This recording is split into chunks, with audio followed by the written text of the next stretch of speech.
Touching down on the humid tarmac of Sepang tonight means the real journey has only just begun for you. Between the southern arrival gate and the target, the island of Penang, lies a geographical void of 400 kilometers. Navigating this stretch means dealing with severe highway gridlock, routing through sprawling transit hubs, and ultimately crossing a physical water barrier. Getting across requires a sacrifice in two rigid currencies, ringgit and minutes. We will evaluate 3 distinct master plans for navigating this corridor to determine the most effective strategy. Pick the wrong route, and you will bleed either significant wealth or hours of your sanity. The first method is to bypass the mainland. You stay inside the airport complex, catching a direct flight from Kuala Lumpur up to Penang. The raw numbers look highly efficient. A typical flight costs 124 ringgit, and the airtime clocks in at a flat 60 minutes. But landing triggers a logistical trap, leaving you 30 kilometers south of Georgetown.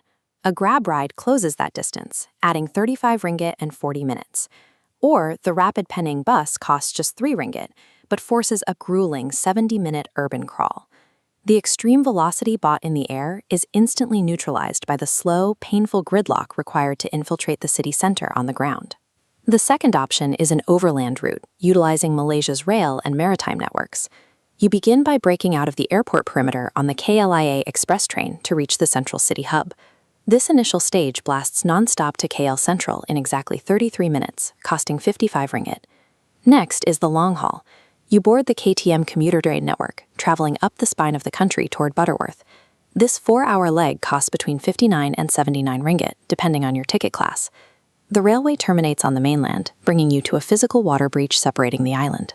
The final extraction step is catching the passenger ferry across the channel for just 1 ringgit and 20 cent to finally step foot in Georgetown.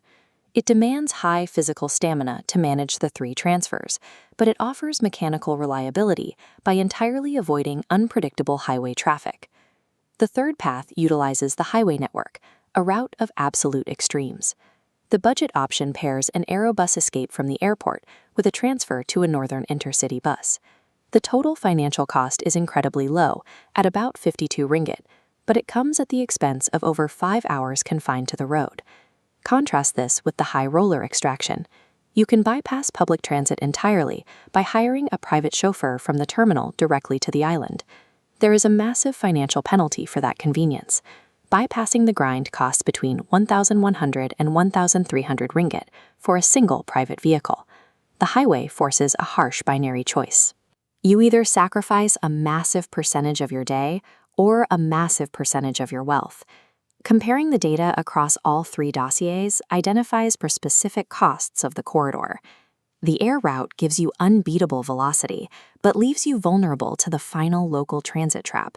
The rail route is mechanically reliable, but demands significant physical stamina to execute.